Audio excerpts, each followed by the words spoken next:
But really, my big takeaway from my experience was that coming back to the church saved my life.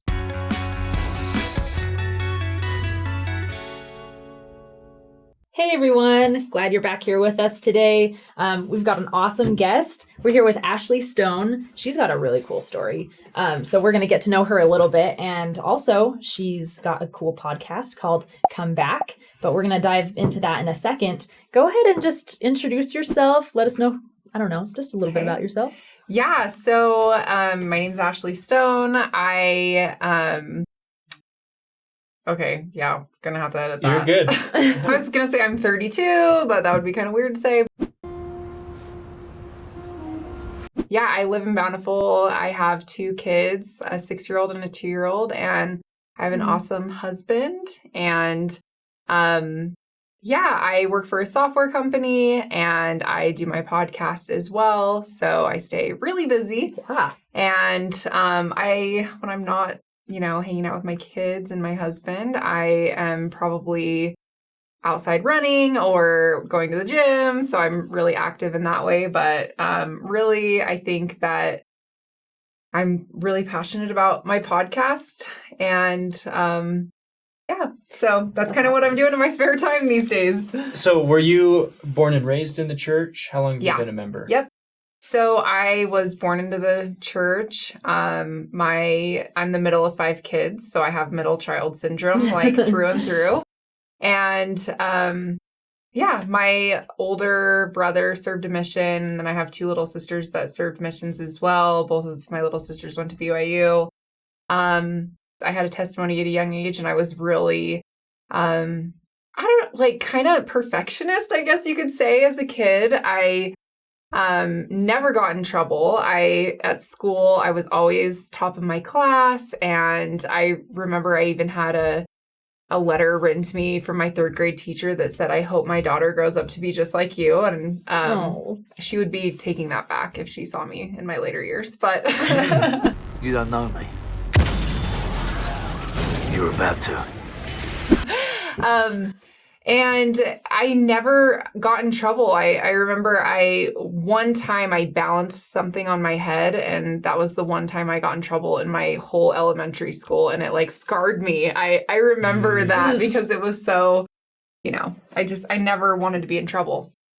And then fast forward to about 8th grade, summer after 8th grade, and I did start to get in trouble. I started to experiment with drugs and alcohol, and it... In 8th grade? Yeah, summer after 8th grade. Dang. Wow. Yep, pretty young. Yep. Was it, how were you introduced to those things? Just friend group? So I was hanging out with some friends, and the cool kid from the high school basketball team was there, and I, Why is it always the high school kids? I know. Why are they hanging out with I don't know, right? And they were all smoking pot, and I was like, okay, I'm gonna just give it a try. And it was weird because I was expecting this feeling of don't do it. But it's I had been kind of desensitized to it because I had been around it a little bit. And I tried it for the first time, and I was just kind of okay, I didn't really feel anything from it that time. But then it kind of, I was well, I already did that, so I can try other things too. What's the worst that could happen?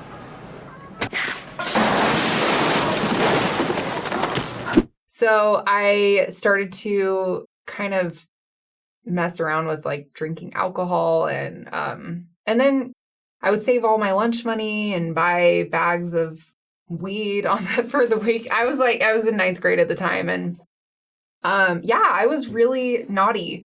So this, really good, never wants to do anything bad girl, totally other end of the spectrum.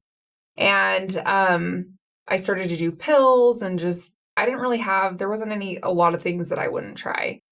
And when I was 16, I got sent to an adolescent facility in Laverkin, Utah. And I was there, Laverkin, good old Laverkin. Mm-hmm. And I was there for 15 months, and it was a lockdown facility. Yep. Wow. And it's interesting because now for my work, I work for a software company, and I work with all of these programs. We provide the software for these programs. So Oh, it totally came full circle. But yeah, it was a really wild experience. You first get there and they take like your razor and, you know, you can't shave your legs. And as a girl, that's really hard, you know? Oh, dang. Probably just to like protect you, right? Yeah. Okay. Right. And they take your makeup, you can't tweeze your eyebrows, like all the things. Yeah. So I was there for 15 months. It was really hard. But the thing that it taught me was that I did have it in me to be sober and I could be happy sober. So it like planted that seed inside me. And at the time I wasn't really, I don't know, like I didn't doubt that the church was true. It wasn't like for me. Like I wasn't passionate about it. I don't know, like I always kind of stayed connected to God through that time, but I wasn't, and also my therapist at the program, he was a bishop, and that kind of felt like home to me. Like it was a familiar feeling. And so anyway, I got out of that program. I went right back to my old ways. My poor parents, I feel so bad. But sorry to interrupt you, Yeah. but like when you say you got out of the program, were you like, yes, now I can go back to my old ways? Or were you like... Yeah, I kind of, I don't know, like I thought I'm going to try and do this, but I felt like something was missing inside. Like I had this like hole that wasn't filled. And I just kind of felt like alcohol and drugs, they kind of filled that hole for me at the time. And, so I had like a rough night one night and I had kind of gone back to my old ways, was partying and stuff. And I was actually dating this a lot older guy. And we had gotten in a fight or something. And one of my friends had heroin and he was like, do you want to try this? And I was like, sure, because I was upset and I just tried it. And it took 3 times of doing that before I had to have it. Like I couldn't feel normal without it. I was really emotional without it. And like I was feeling sick. My skin was crawling. I had a lot of anxiety. And so after just like 3 times of using it. And so, I was hooked at this point. Like I had to have it. And my life just kind of, I knew that I was like at a crossroads. I was like, I either got to stop this or, you know, I'm going to go down a really dark path, but I couldn't stop. And so I just kind of kept going down this path. And then I eventually got arrested and I went to jail. And was that for drug use? Yeah. I assume? Mm-hmm. Yep.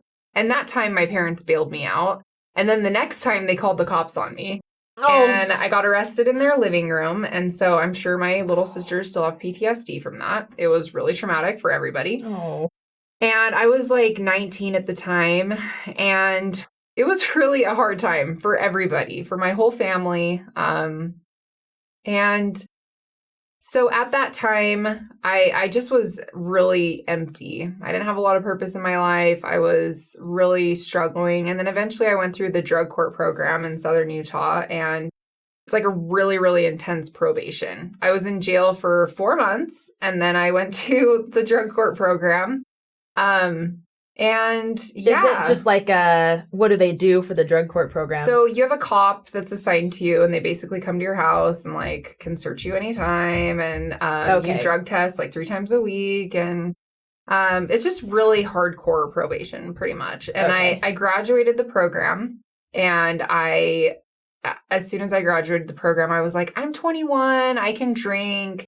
During this time, keep in mind, I was going to AA meetings. I was trying to fill that hole inside. I was trying to do the things that I needed to do because I knew my life was out of control. Like I wasn't denying that, but I was still like smoking cigarettes and like not living a clean life. We'll just say that.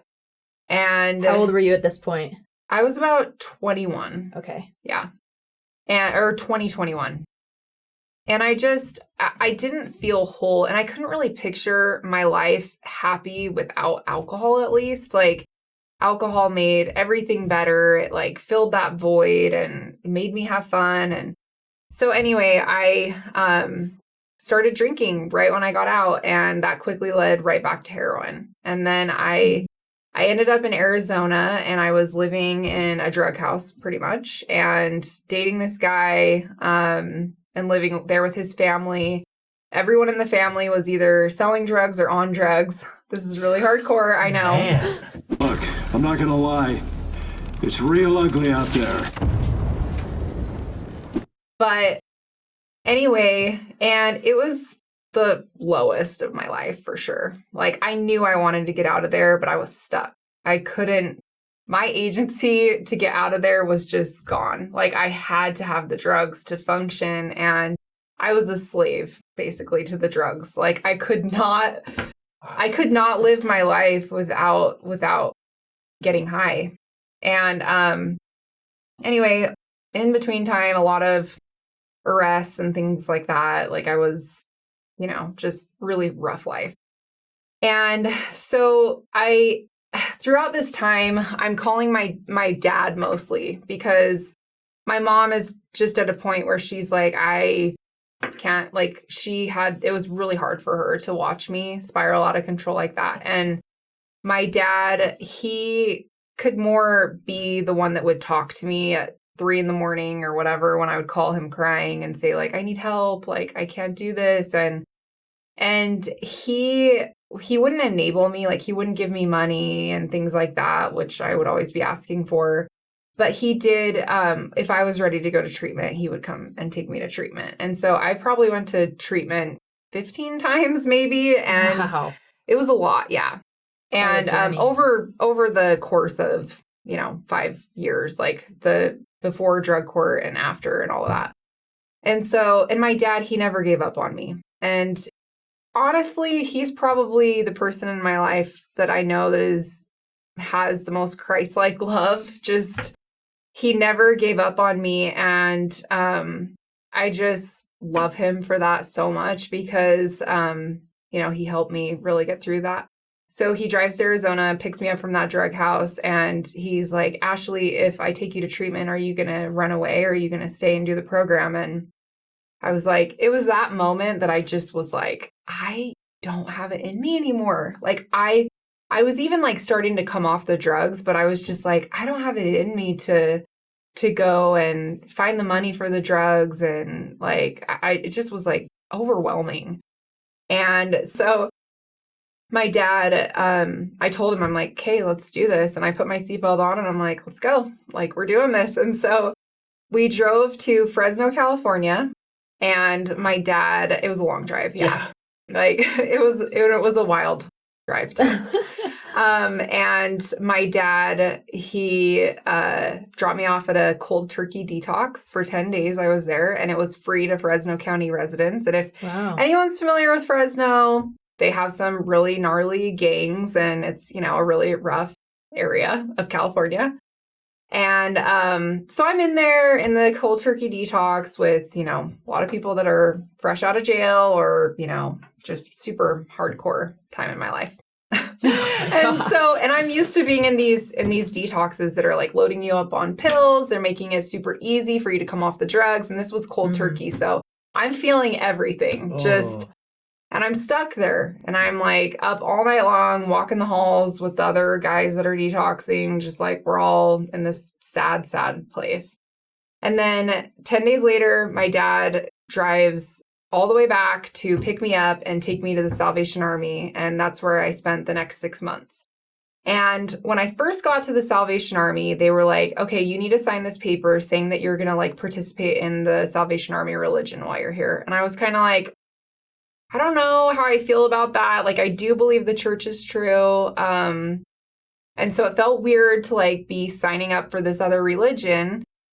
I didn't know if the church was for me or whatever. Like, I was very far off from, any of that. But I was kind of like, whatever, like I have to do this. So sign the paper.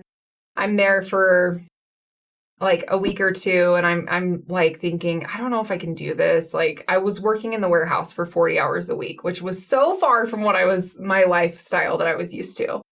And that was kind of what you do at the Salvation Army. You like earn your bed there. Mm-hmm. And so I'm working in the warehouse and I'm just super like still kind of coming off the drugs and the preacher brings me into his office and he's like, okay, Ashley, like choose your Bible for you to use while you're here in the program. And he has this shelf with like 100 Bibles on it. And I'm like, okay, I'll choose the pink Bible. And he hands me this pink Bible and I open it up and there's a Book of Mormon bookmark in there. What? And I'm like, is this like, are you kidding me? And it was so like, there was no doubt in my mind that that was like a sign from God that I was supposed to be there. And I will never forget that. It was just one of those little miracles where I knew God was aware of me. I was in the spot I needed to be. And then I received an email from a family friend, and it said, Ashley, I kind of told him where I was at in my life and stuff. And he said, Ashley, if you read the Book of Mormon every single day, I promise you will never go back to your old life. And I was like, big promise. That's awesome. it is a big promise. Yeah. And I was like, you know what? I have nothing really to lose at this point. Like, I'm pretty much, You're at the bottom. Yeah, I'm at the bottom.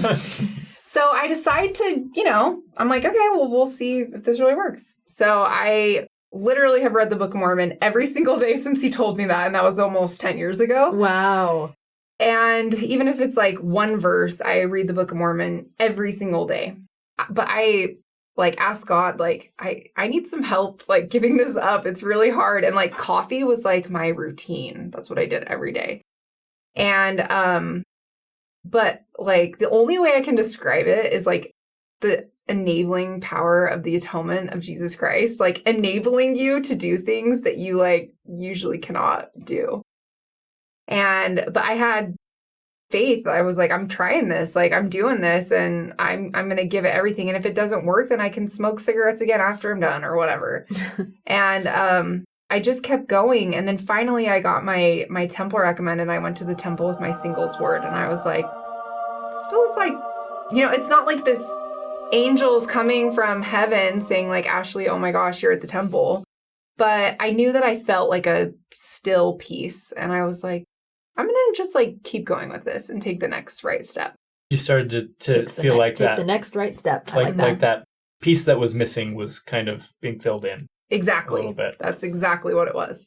Yeah, that happened. I met my husband, got married in the Bountiful Temple. I have 2 kids now. Life's amazing. And my husband and I, we share stories. My husband actually has a really similar story to mine. We actually met at a church 12-step meeting when I was 18. And that was right after I got out of my my bad kid school that I was in. And I don't know what I was doing there. I left and went and partied with my friends as soon as I left. But I saw him there, and that's where I met him. And I wrote my number in his 12-step manual. And then we didn't talk again for 5 years until after we were both clean and getting our lives together. And it just was awesome because then we both became 12-step facilitators after that. Oh. But such a sweet love story. Yeah, I know. Kind of a really, rough around the edges, but great love story. Beautiful. Love is wonderful. Love is everything. So anyway, yeah, that's kind of my life. And so I've been clean it'll be 10 years in February. Congratulations. Thank you so much. That makes me sound old, but yeah, so we, speak at firesides. We spend a lot of time trying to help people that have kids that are going through what we went through, but really my big takeaway from my experience was that coming back to the church saved my life. And I tried everything to stop what I was doing, and I couldn't stop. And I tried AA, I tried drug court, I tried rehab after rehab after rehab, and nothing filled that void for me like coming back to church. My podcast, the premise is sharing stories of people that have come back to the Church of Jesus Christ of Latter-day Saints and the miracles they've experienced. And I noticed this common theme in people that were coming back, the Book of Mormon bookmark in my Bible that I had. Mm-hmm. A lot of people had similar experiences where if they open their heart to think, you know what, I'm going to give this another try, that they experience those miracles and pushing them back. And it's not just coming back from addiction. A lot of the stories are coming back from a faith crisis. A lot of people have gone really down the rabbit hole with CES letter, all the things. Yeah. And a couple of my guests have been on your show, which is awesome. Really? Leo. Oh, yeah. I think Dusty. Uh-huh. And then I messaged Don Bradley. So Don Bradley, if you hear this, we're doing a podcast. But anyway, I messaged him. He's on a trip right now. But hoping to have him on because his story is so amazing. Oh, so great. Have you seen the video we did with him about one of my favorite conversion stories? It's amazing. And I also listened to a podcast. I think the podcast was by Bear, I think. Mm-hmm. It's been so cool. I've had like hundreds of people message me and just saying how grateful they are to have experiences of people coming back because the stories of people leaving are so loud and so true. And the church is incredible. And I'm going to share that with people because it changed my life. And I can't deny the change of heart that I've experienced. And so when people say things about the church, I feel like it's my duty to stand up and say, hey, like, I wouldn't be here today if it wasn't for the church completely changing my heart. And it's not only that I'm alive today, it's that my life is awesome. Everything is awesome. Everything is cool when you're part of a team. And I know it's because I do what God asked me to do. And I am following the Spirit to the best of my ability. I'm not perfect, but I try to do everything I'm asked. And so anyway, yeah. I love that. And I think it's so needed because there are, I think everybody can relate to, being on social media and seeing friends and family leave the church and we don't want to disparage them, of course. Right. And they have their reasons and everybody's reason is a little bit different, right? But sometimes it's hard to see people not be able to see any good in the church. Yep. And I love what you said. The church is awesome. Like there's so much good to see. Yes, there are things that we can do better. There are mistakes made. There are sins committed amongst members and leaders. But like, what about all this really great stuff and these beautiful doctrines that we have? Mm-hmm. Just the fact that we believe that the vast, vast majority of God's children are going to be happy after this life and enjoy a degree of glory. Like that goes a long way for me personally. But I love that you're trying to raise awareness, for lack of a better word, of these sincerely good things that are respectable and commendable. Yeah. And it's like, on TikTok, it's a jungle on TikTok. Yeah, it is. Yeah. And it's because I experienced such a drastic change of heart. And no one can get on TikTok and argue that. Like, that is my experience. And for me, I know that, it's true. And, I've experienced that. And nobody can debate that with me. Nobody can tell me that that's fake or. Yeah. So but it's also your conviction. Sorry, go ahead. Your conviction comes from, that's the importance of having those spiritual experiences. Because in the end, you can have all the facts are important, but I think it's those spiritual convictions that really carry you through. Yeah.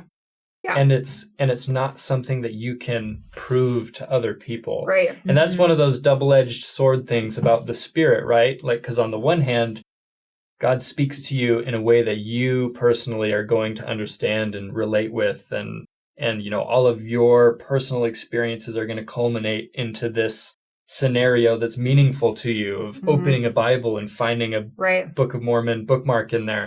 Things like that, where you can tell that to other people, but it's not going to have the same effect on them. Exactly. It's because they need to go and find those experiences for themselves. So on the one hand, it's difficult because you want to be able to have them experience that, but it's beautiful at the same time because it's so personal. Yeah. Yep. I love that so much. Ashley, thank you so much for sharing your story with us today. We've been incredibly moved by everything that you told us and have gone through. So best of luck with your you. podcast. Again, the podcast is Come Back. So I'm sure we can find you on all the places. We'll put it, link it in the description and stuff so people can check it out. Awesome. But, yeah. Okay, Thank you again. And thank you all for watching. Bye. We love you.